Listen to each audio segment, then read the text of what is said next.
Ajá, Ivy. Bueno, ¿con qué iniciamos, Ivy? Listo, entonces damos inicio a nuestro programa, primer programa, como decía Marta Liliana. Vamos entonces con Encuentro con la Política. América Latina entre el ascenso del progresismo y la ofensiva fascista. Miguel Urrego, doctor en Historia, Universidad Nacional, doctor of Philosophy, Universidad de Puerto Rico, y Miguel Ángel Pardo Romero, director nacional del CEID FECODE. Bueno, buenos días, un gusto. Tenemos entonces a Miguel Urrego. ¿Miguel? ¿Miguel Ángel? Está conectado Miguel, el doctor Miguel Urrego. Sí, buenos días, un gusto. A ver si nos confirma. Bueno, mientras tanto vamos a hacer como una introducción, ¿cierto? Claro. Y es acerca del ascenso progresista de América Latina y la ofensiva fascista que se está presentando, que me imagino que en los diferentes países, y así como dice Arturo Escobar, nuestro autor que habla de pedagogías críticas de América Latina, tenemos que hacer una renovación. Así es. Tenemos que hacer una Así es, renovación. así como el nombre, ¿no? de nuestro colectivo, una renovación total. Es importante lo que tú dices, muy interesante. Bueno, vamos a ver si ya. ¿Ya Miguel, está Miguel Urrego? Sí. Vamos a ver si. Sí, Listo. buenos días. Miguel, buenos días, ¿cómo Sí, está? buenos días. Muy bien, muchas gracias. Un saludo a Es que tenemos todos un los récord. amigos y amigas de Encuentros Pedagógicos de Renovación Magisterial. Miguel, Y a los discúlpame un colegas. segundo. ¿Le puedes bajar al sonido que tienes? Al sonido que tienes. Cuando nos vas a escuchar únicamente por donde nos estés viendo, por favor. Únicamente por donde nos estés viendo, por favor. Únicamente por donde nos estés viendo, por favor. Únicamente por donde nos estés viendo, por favor. Tenemos. Sí, hay un eco. Ya. Sí, allá. Entonces sería, si tienes abierto Facebook, cerrémoslo por ¿Tienes abierto Facebook? Cerrémoslo por y nos comunicamos No, no tengo directamente. abierto nada. comunicamos No tengo directamente. abierto nada. No tengo abierto. Ya. ¿Nos escuchas, Miguel? Sí, perfecto. Ahora sí. Bueno, Ahora sí. entonces iniciamos Miguel Ángel Pardo y Y Miguel Miguel Urrego. Urrego. Bueno, un saludo vital, fraternal y pedagógico a toda la comunidad educativa y al magisterio 2023 de grandes retos, pero también entonces, no solamente para el país, sino también para América Latina. Iniciamos este final de año y principio de año ha comenzado pues con eventos muy importantes para América Latina. Si mi pobre Puerto Rico es libre y es asociado,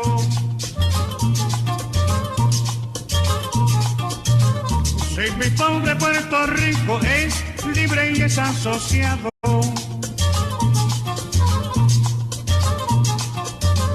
¿por qué no lo ha respetado? ¿Cómo se respeta un socio cuando se habla del negocio? Listo, Miguel. Bueno, hemos querido iniciar con esta canción, Tocayo Miguel, nada menos que del jefe Daniel Santos, Yankees Ho Home, de su long play Los Patriotas. Y precisamente pues recordando pues dos hechos que ocurrieron en enero, en un mes de enero, 1933, la retirada de las tropas norteamericanas de Nicaragua, gracias a la resistencia organizada y dirigida por Sandino. Y por supuesto, un hecho muy importante, la Revolución Cubana en 1959 también, en 1 de enero. Pero América Latina ha pues obviamente cambiado mucho en su desarrollo y hoy tenemos unas circunstancias en la cual América Latina ha avanzado en sus gobiernos alternativos y progresistas. Y bueno, hemos terminado el año con dos nuevos hechos. El triunfo, el año 2022, el triunfo de Gustavo Petro y también el triunfo de Lula en Brasil. Sí, señor. Pero igualmente hemos iniciado, terminado el año iniciado, con golpes de Estado en Perú y con una intentona fascista en Brasil. Miguel, bienvenido nuevamente, maestro Miguel y colega, a este programa. Bueno, ¿cómo podemos caracterizar hoy la situación de América Latina, Miguel? Buenos días nuevamente a todos los amigos, amigas de Encuentros Pedagógicos y muchas gracias por la invitación. Mira, Miguel, yo creo que hay que, digamos, hacer una contextualización de las dinámicas regionales e internacionales para entender un poco mejor lo que está sucediendo.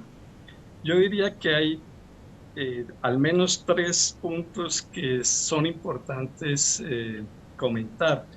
El primero es, digamos, la crisis internacional que se debe entender como, por una parte, la crisis del modelo neoliberal y, por otra parte, la crisis generada por el conflicto en Ucrania.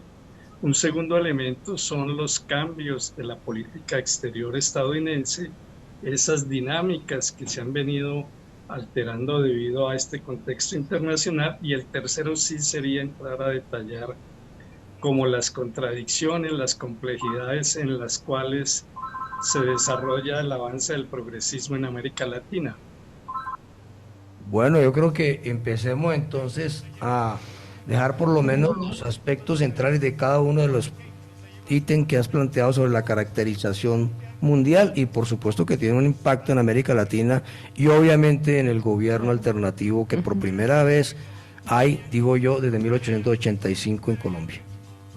Bueno, entonces digamos que el primer tema tiene que ver con dos aspectos. Uno, la crisis neoliberal que se viene manifestando desde el 2008 con muchísima fuerza, y esa crisis neoliberal ha encontrado en el fascismo, en la irrupción de los grupos de extrema derecha, una, entre comillas, alternativa de solución.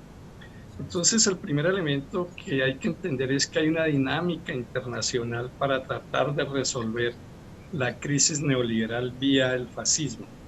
El segundo elemento de esa crisis internacional es que hay una disputa planetaria a largo y mediano plazo entre una potencia en decadencia, Estados Unidos, y una potencia en ascenso, China. Y en ese contexto se produce la guerra en Ucrania. La guerra en Ucrania la debemos entender como un primer paso, como un ensayo a esa gran confrontación en diferentes ámbitos que muy seguramente se va a dar en los próximos años. Y entonces lo que deberíamos entender es que hay un panorama internacional muy complejo.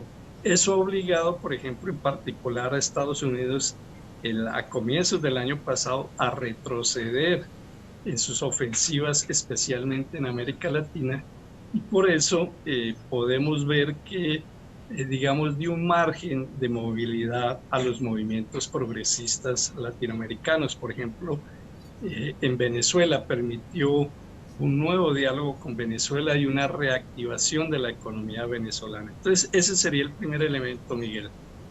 Bueno, ahí en ese punto me parece también importante subrayar que como tendencia general estamos completamente de acuerdo. El tema venezolano es un ejemplo de lo que estás planteando de manera muy clara.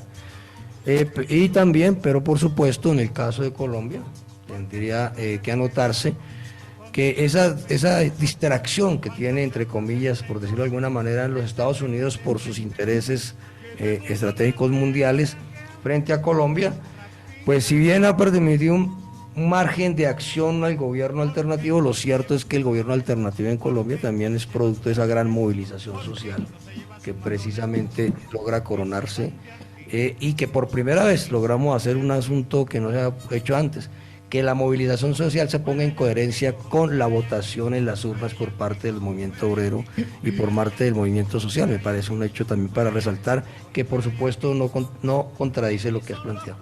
Pasemos entonces al segundo aspecto, tocayo, maestro. Sí, el segundo aspecto es que Estados Unidos está atravesando interna y externamente una enorme crisis.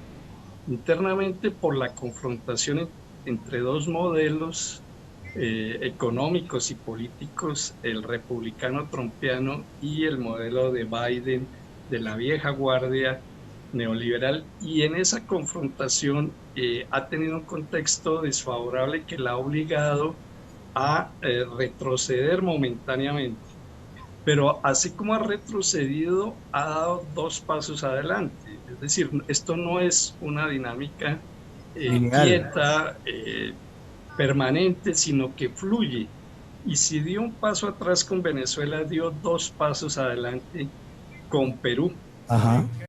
patrocinando el golpe de Estado. Entonces vamos a tener una potencia que va a estar jugando según las circunstancias a permitir un margen de acción y por otro lado también a patrocinar golpes de Estado, intentonas fascistas, etcétera. Entonces ese elemento hay que tenerlo en consideración y pensar que hay que tener cuidado en la manera como se lee la política exterior norteamericana para América Latina.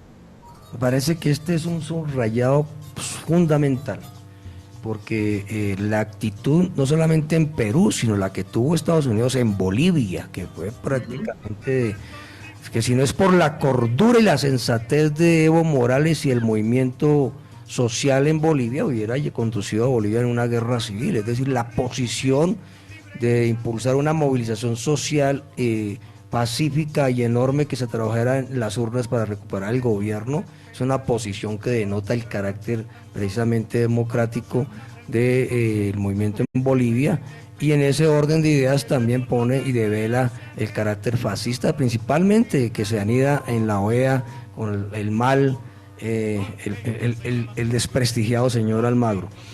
Me parece que el subrayado es muy importante porque es evidente que el ejemplo de Brasil es que pues la intentona que repite una versión criolla de lo que hizo Trump, pues nos deja alerta de que pues en esta ocasión no había como un interés de acompañar esa aventura, pero no significa que las discusiones que hay en Estados Unidos o los intereses que hay en Estados Unidos, sobre todo en una potencia, en un país tan grande como Brasil, no estén pendientes en que esa tendencia fascista se pueda en algún momento manifestar. Nuestro director Jairo va a hacer alguna observación.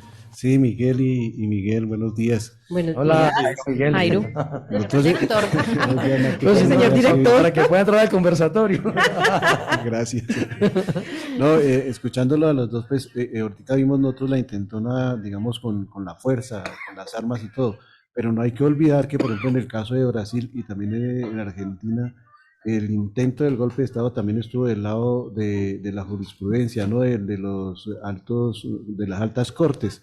Entonces, en ello también hay que hacer un énfasis porque lo que vamos a hablar aquí en Colombia con lo de Petro, ¿no? En este momento somos gobierno, pero el poder hay que mirar bien cómo es que está distribuido, ¿no, Miguel? Bueno, ¿Qué hay? Hemos resaltado que aquí hemos logrado el gobierno y no el poder. Bueno, Miguel, sobre el particular. Sí, sobre el avance del progresismo hay que considerar también varios aspectos.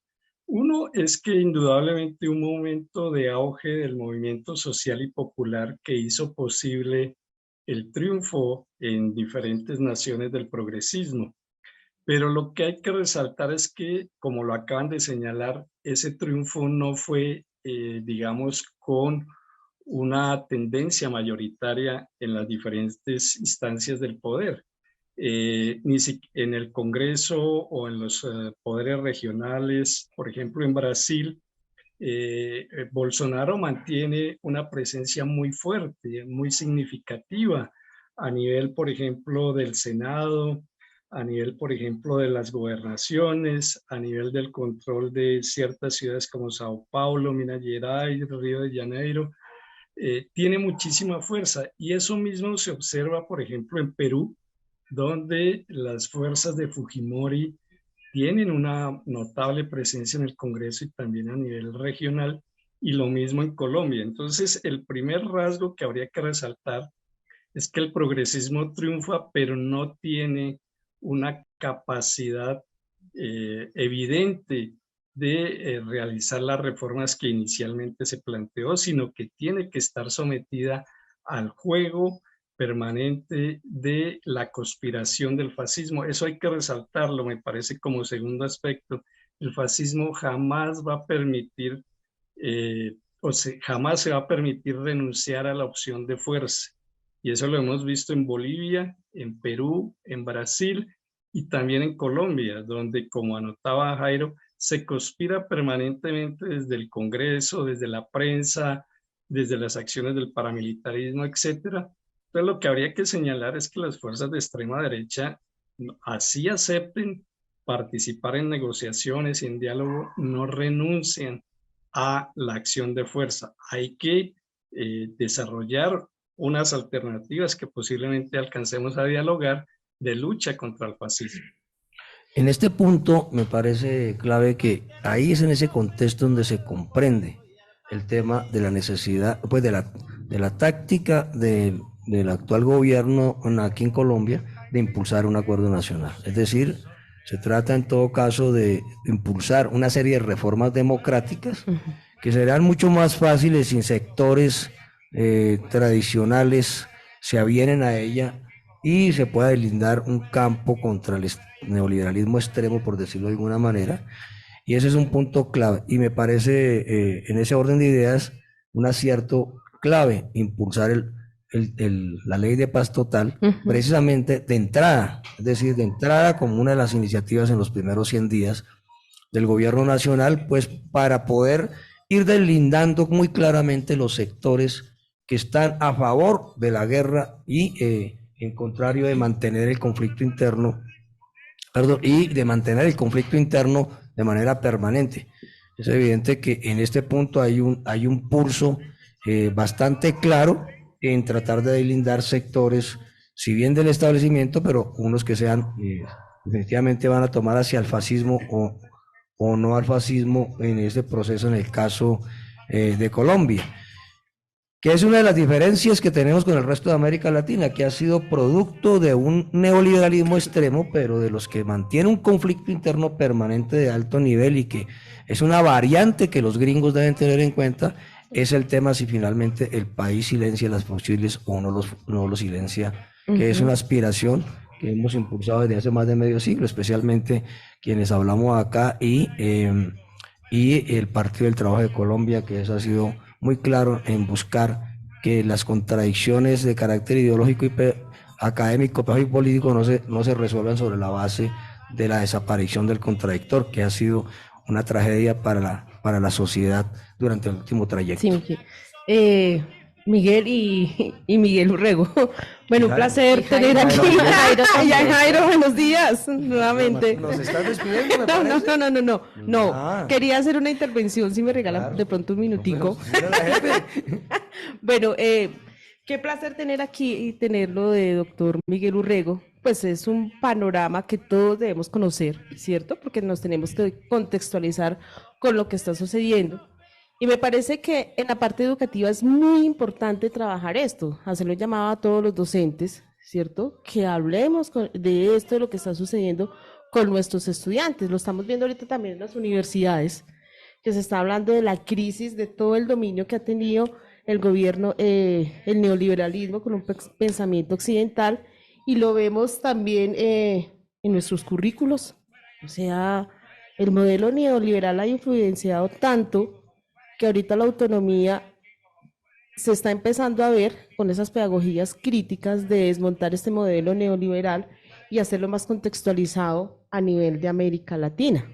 Entonces, pues yo quisiera saber, Miguel Ángel Pardo y Miguel Urrego, ¿cómo o qué se debe hacer a nivel educativo para transformar ese trasfondo que nos ha dejado el modelo neoliberal y para contextualizar más el modelo educativo? Bueno, Martica, yo creo que vamos a ver si alcanzamos a desarrollar esa pregunta, pero permitámosle a nuestro colega Miguel terminar para la caracterización que anunció en el principio de su intervención. Bueno, mira, yo creo que es importante en este momento una discusión sobre la experiencia histórica de la lucha del antifascismo del siglo pasado, la manera como se luchó. Yo resaltaría 3 o 4 aspectos que me parecen que son importantes para la consideración del momento presente y como, digamos, como una crítica también a estas propuestas progresistas. La primera es que si no se basa en las organizaciones sociales y políticas, la lucha antifascista tiende a debilitarse. Quiere decir esto que el actor principal no son las personalidades, no son estas personas que tienen un perfil social importante o se destacan en los medios. No, la base tiene que ser la organización de masas y la organización política. Me parece que ahí es la única posibilidad de desarrollar la lucha antifascista. Un segundo elemento importante es que debe haber verdad y justicia y reparación. En ese sentido me parece muy importante la pregunta de la compañera, porque esto nos remite a que uno de los ejes de la lucha antifascista y una de las posibilidades de que el fascismo pueda ser derrotado es que haya una amplia conocimiento y del pasado inmediato y haya una reparación, es decir, no puede haber impunidad, no se puede garantizarle a las extremas derechas impunidad a cambio de paz. Se necesita que haya verdad y justicia y en ese sentido el sistema educativo, los profesores, las profesoras tienen una labor fundamental. Hay un instrumento que me parece en este momento central, que es el informe final de la violencia. Me parece que así como se han difundido otros documentos, este debe ser un elemento clave. Y por supuesto hay que entender que la acción del fascismo se desarrolla en diferentes campos, en los medios masivos de comunicación y las nuevas alternativas de comunicación de los jóvenes. Se ha comprobado por la experiencia europea o estadounidense que allí es donde actúa con mayor fuerza el fascismo, creando mentiras, verdades a medias, tergiversaciones, etcétera. Entonces también es un campo de acción fundamental el de las aplicaciones, el de las redes sociales, el de la prensa. Es decir, se necesita una estrategia de comunicación efectiva y me parece que una de las debilidades del progresismo es que carece de este instrumento. Entonces yo resaltaría finalmente la organización, la verdad y la justicia y una acción de propaganda, de comunicación, de reflexión, de educación permanente para digamos, derrotar exitosamente el fascismo.